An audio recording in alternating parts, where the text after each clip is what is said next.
Hello বন্ধুরা, good evening, welcome back to my channel. কেমন আছো তোমরা সবাই? আশা করছি তোমরা সবাই ভালো আছো, সুস্থ আছো। তো আজকে এই টাইমে একটা ভিডিও শুরু করছি। তো এখন দেখো সেজে গুজে রেডি হয়ে গেলাম, আর আমাদের সন্ধ্যেবেলা চা টিফিনও হয়ে গেছে। তারপর একটু সাজুগুজু করে নিয়েছি। তো আজকে তো মানে বৈশাখের দ্বিতীয় দিন, মানে দ্বিতীয় তারিখ চলছে। তো আমাদের এখানে কিন্তু পয়লা বৈশাখ উপলক্ষে মেলা হয়, আর আজকে আমরা যাচ্ছি সেই মেলাতেই। ঠিক আছে, তো হঠাৎ করে প্ল্যান হলো, এখন মেলার জন্য বেরোচ্ছি। এখানে আমরা সবাই রেডি, তিনজনেই আমরা রেডি হয়ে পড়েছি। তো এদিকে ত্রিশুর বাবাও এই যে দেখো ও রেডি হচ্ছে, এখানে ত্রিশু অলরেডি রেডি। তো চলো মেলাতে গিয়ে কী করছি তোমাদের সাথে একটু একটু করে শেয়ার করব।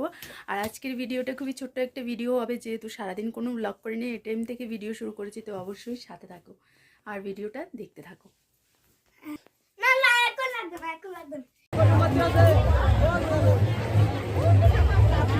বাবা বাবা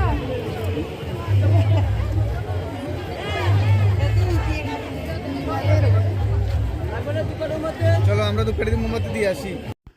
তো বন্ধুরা, মেলায় তো চলে এসেছি আমরা দেখলেই। আর এই হলো সেই মন্দিরটা আর কি, এখানে বৌদ্ধ ঠাকুর আছে। তো চলো তোমাদের সাথে শেয়ার করব, তার আগে দেখিয়ে দিচ্ছি এই যে মন্দিরটা। আর খুবই সুন্দর লাগছে মন্দিরটা। গত বছর যখন মেলায় এসেছিলাম তখন মন্দিরের কাজ মানে অর্ধেক হয়েছিল, পুরো কাজটা কমপ্লিট হয়নি। আর এবছর দেখছি না, পুরো মোটামুটি কাজ কমপ্লিট হয়েই গেছে। আর এই যে দেখো এই হলো সেই ঠাকুরটা। তো আমরা মানে আমাদের এখানে প্রত্যেক বছর পয়লা বৈশাখেই এখানেই মেলা বসে। আর মেলাটা না 5 দিন পর্যন্ত থাকে। তো প্রচুর দোকানপাট, প্রচুর লোকজনের সমাগম হয়। মেলা মানে তো বুঝতেই পারছো, প্রচুর লোকজন তো হবে। আর এখানে এই যে দেখো, তো আমরাও আমাদের মতে এখানে ঠাকুর প্রণাম করতে চলে এসেছি। আর সেখান থেকে বের হয়ে এখানে হলো ত্রিশূর বাবা নিয়েছিল ধূপকাঠি মোমবাতি। তো ঠাকুরকে একটু ধূপদান করবে, তার জন্য তো এখানে জ্বালিয়ে দিচ্ছিল আর কি। ছেলে আর বাবা দুজনে মিলে এখানে জ্বালাচ্ছিল, আর আমি একটু ক্যামেরা করে নিয়েছি। তারপর তো জানোই মেলা ঘুরবো, প্রচুর ঘোরাঘুরি করব। তো তখন হয়তো পুরোপুরি সব কিছু শেয়ার করতে পারবো না, কারণ একটু পরেই প্রচুর ভিড় হয়ে যাবে। তখন এই ভিড়ের মধ্যে না মোবাইল বের করলে ত্রিশুর বাবাও একটু রেগে যায়, কারণ কখন মোবাইল চুরি হয়ে যাবে আমি বুঝতেই পারবো না। তো সেই জন্য দেখো, এবার ওইখান থেকে আমরা চলে এসেছি। এখানে আমরা কিছু জিনিসপত্র দেখছিলাম। এটা একটা ফটোর দোকান, এখানে মানে ঠাকুরেরই অনেক বাসনপত্র প্লাস অনেক ফটো টটো পাওয়া যাচ্ছিলো আর কি। তো এখান থেকে আমরা একটু কেনাকাটা করেছিলাম। আর এখানে মেলাতে আমার মা, শাশুড়ি মা, ত্রিশু, আমরা সবাই এসেছি।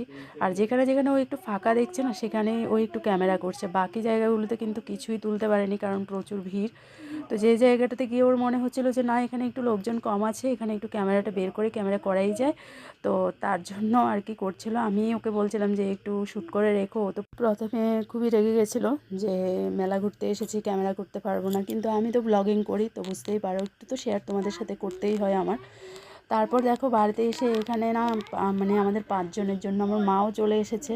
মার রাত্র অনেকটা হয়ে গেছিলো, তার জন্য বাড়িতে যায়নি। তো এখানে দেখো আমরা ডিমের ঝোল করে নিচ্ছি, এবার আমরা ডিনারটা কমপ্লিট করবো। তো আজকের ভিডিওটা এই পর্যন্তই রাখলাম।